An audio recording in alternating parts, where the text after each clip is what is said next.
If you'd asked 13-year-old me what I loved most in the world, the answer would have been easy. My dog, Max. Not my phone.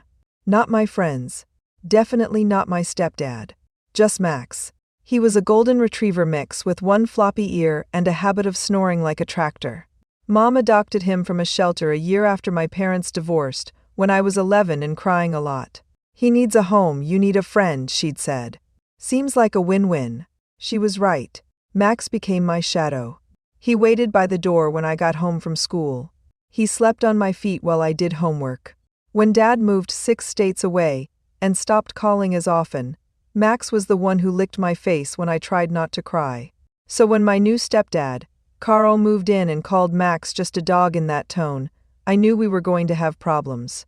I just didn't realize how big those problems were going to get. Carl entered our lives like a special guest star in a show that didn't need new characters. He and Mom met at her office. He was the IT guy who rescued her from a printer jam, according to the story she told everyone. He was polite enough at first. Brought flowers. Laughed at Mom's jokes. Showed up with pizza on Friday nights and made small talk with me about school. But even then there were red flags. The way he corrected Mom on tiny things. That dress would look better with the other shoes. Don't eat that, you'll regret it. The way he made jokes about kids these days when I mentioned TikTok. And most of all the way he looked at Max. The first night he came over, Max ran up wagging his tail, toy in his mouth. Carl flinched. Whoa, keep Cujo away, he said. He's friendly, I said, kneeling to scratch Max's head. He just wants to play. Carl gave a tight smile and patted Max's head once, like he was touching a sticky door handle. Later, I overheard him ask Mom, "Does he shed this much all the time?" "He's a dog, Carl," she said, laughing. "Of course he sheds." He didn't laugh. They got married after a year of dating. A small ceremony at the courthouse, then dinner at Olive Garden. I wore a dress I didn't like and smiled for photos I didn't want to be in. A month later, Carl moved into our small 2-bedroom house temporarily while they figured out next steps. Temporary turned into permanent.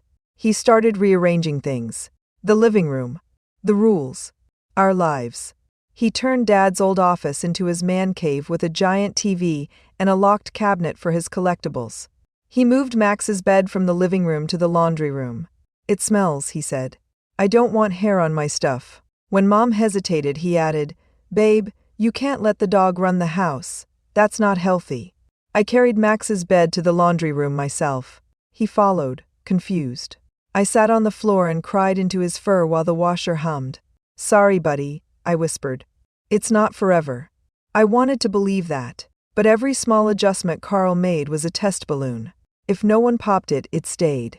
If Mom pushed back, he pouted until she apologized.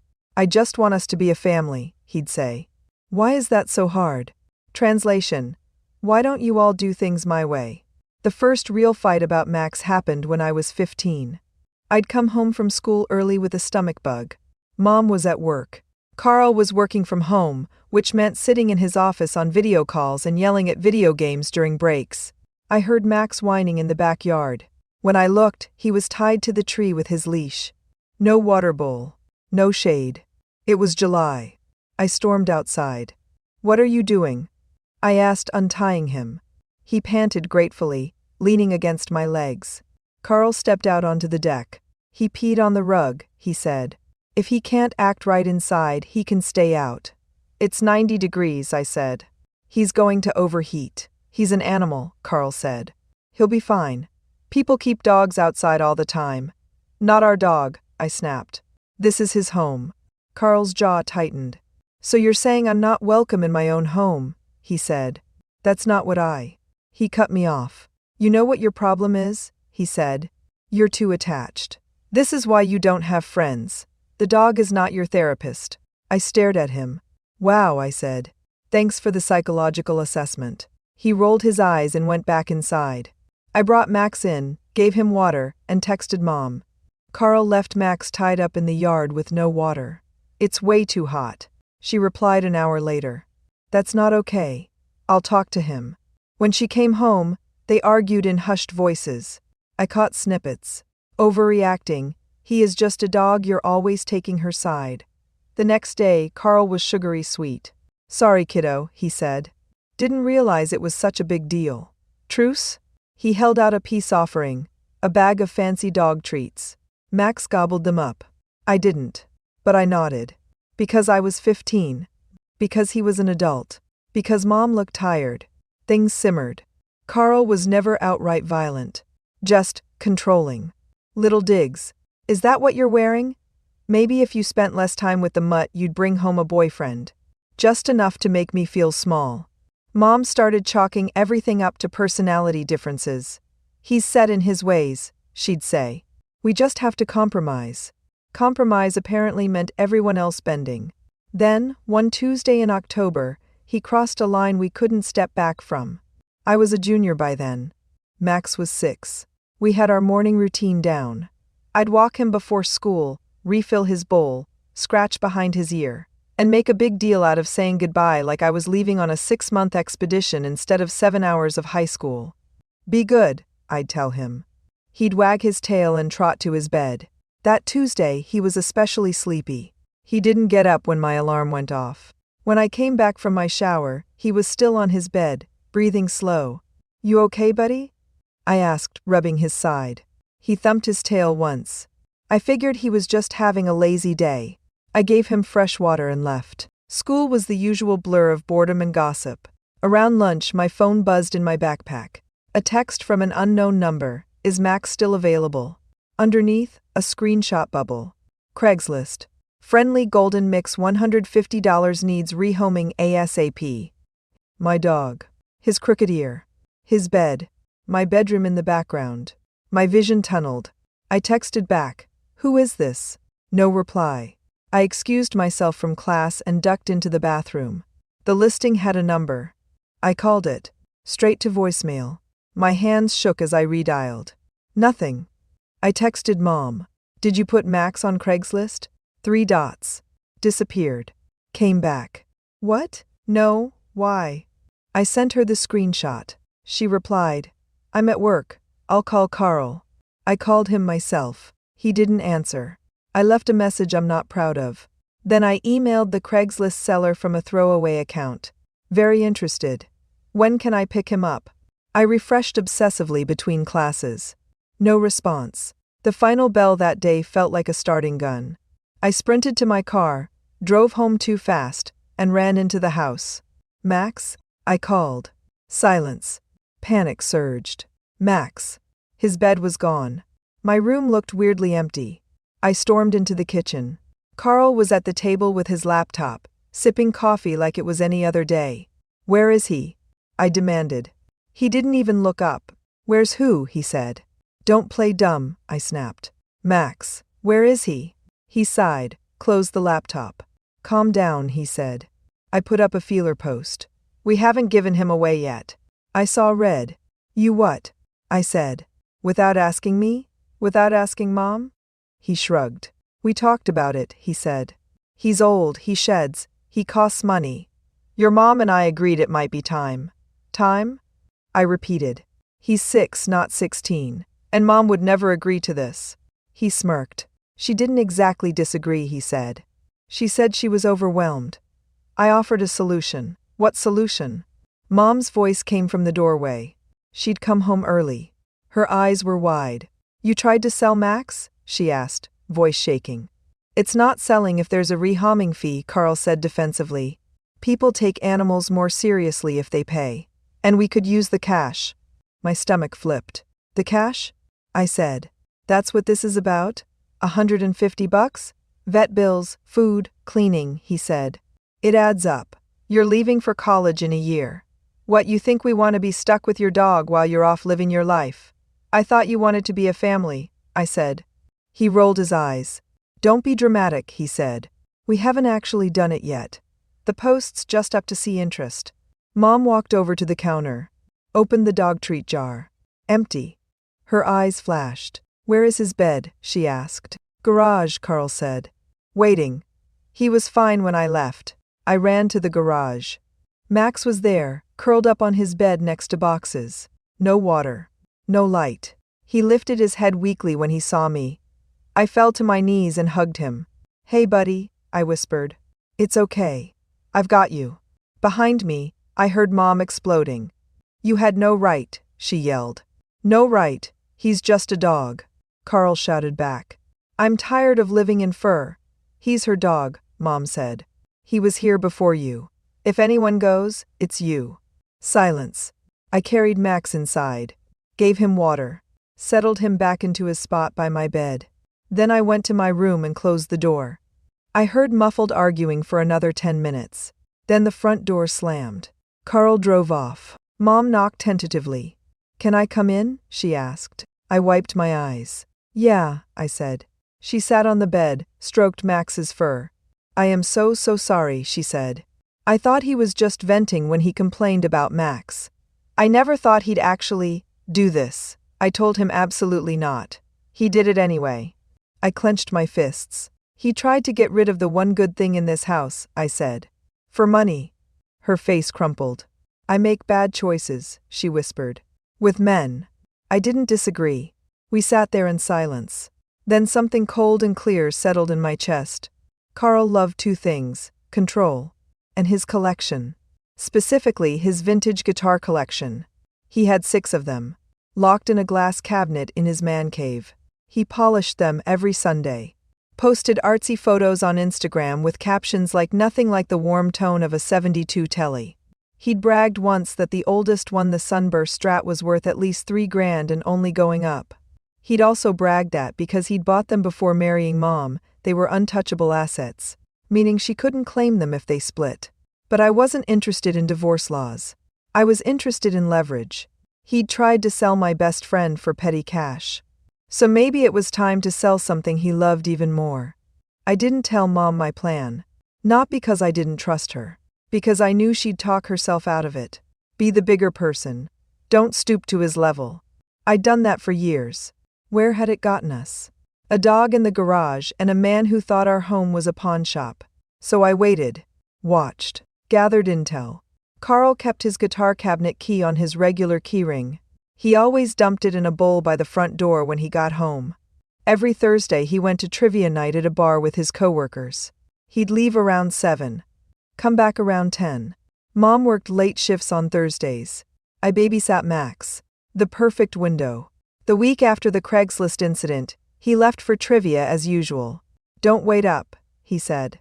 "I won't," I replied. I listened to his car pull away. Waited 5 minutes. Then took his keys from the bowl. My heart pounded as I unlocked the man cave. The guitars gleamed under the cabinet light. I went straight for the 72 Strat. It was his crown jewel. He'd once gotten mad at me for touching the glass. "You don't just touch a vintage like that," he'd said. Now, I opened the door. Carefully lifted the guitar out. It was lighter than I expected. Beautiful. I propped it gently in its case, grabbed the authentication papers he kept in a folder behind it, and closed the cabinet. Then I locked the room again. Put the keys back. Loaded the case into my trunk. And drove to a music store 2 towns over. I'd done my homework. They bought used instruments. Paid decently. Didn't ask too many questions if you came with documentation. The guy behind the counter, a dude with a beard down to his chest, whistled when I opened the case. "This is nice," he said. "Your dad letting one go?" "Something like that," I said.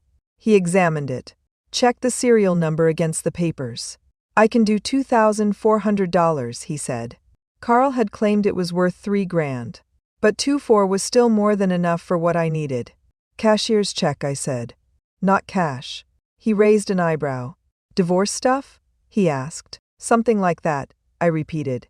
He nodded, printed the paperwork. 10 minutes later, I walked out with a cashier's check for $2,400 made out to Rhea Patel. On the way home, I stopped at the bank and deposited it into my savings. Then I went online and donated $150 to the animal rescue we'd adopted Max from. The exact rehoming fee Carl had listed. Seems only fair. When Carl came home that night, I was in my room reading. I heard his usual ritual. Bowl clink, fridge open, TV on. Then the man cave door creaked. A beat. Then a yell. I took a breath, walked out calmly. I said. He was standing in front of the cabinet, eyes wild. "Where is it?" he demanded. "Where's what?" I asked. "Don't play stupid," he snapped. "My Strat. The Sunburst." It's gone. I tilted my head. Oh, I said. You mean like how Max was gone when I came home from school? Weird feeling, huh? His face flushed. You little, he started. Mom emerged from the bedroom in her robe. What's going on? She asked. Your daughter stole from me, Carl said, pointing an accusatory finger. She took my guitar. Mom looked at me. I met her eyes. Did you try asking Craigslist? I said sweetly. Seems to be your marketplace of choice. Her eyes widened in understanding. Rhea, she breathed. Carl spluttered. That guitar is worth thousands, he said. You can't just sell other people's beloved companions without their consent? I cut in.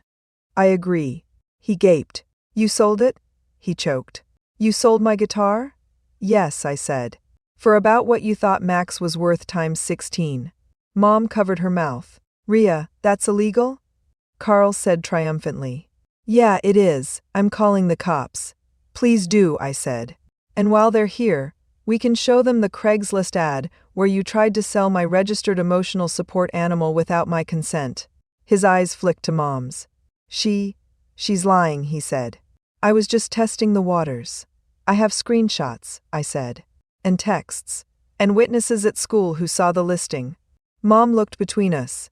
Honey, she said to Carl slowly, did you actually post Max for sale? He shifted. It was just a post, he muttered. Nothing happened. Something almost happened, I said. And that was enough. He turned back to me. You had no right, he growled.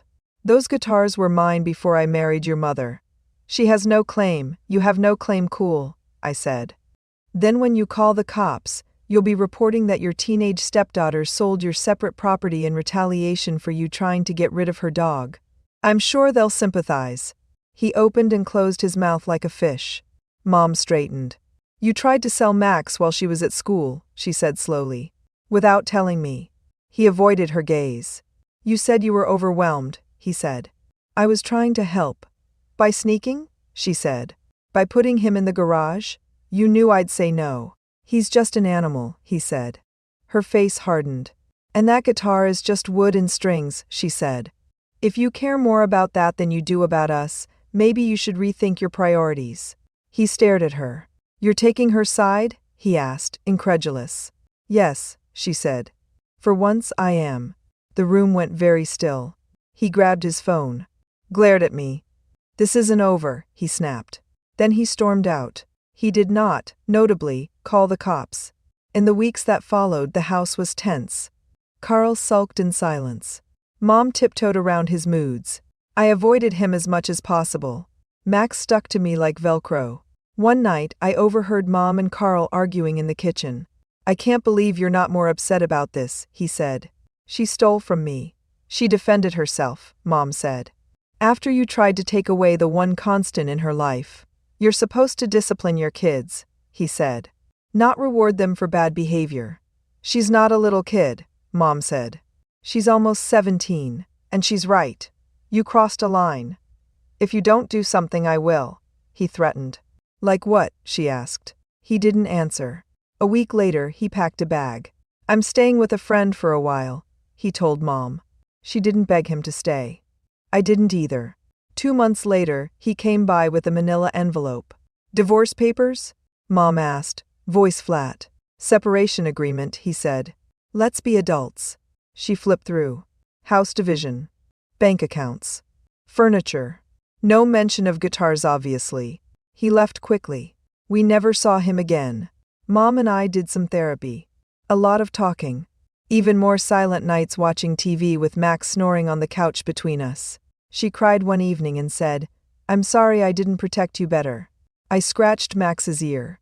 He protected both of us, I said. In his own way. She smiled through tears. That dog is staying with us forever, she said. Good, I replied. Because I already spent the guitar money on his vet insurance and my college savings. She blinked. You what? She said. I grinned. 2 birds, I said. 1 very expensive stone. She laughed. You're your father's daughter, she said. He was always good with creative solutions. I took that as a compliment. Do I feel bad about selling Carl's guitar? Sometimes. When I think about how he must have felt seeing that empty space in his cabinet. Then I remember Max's empty bed.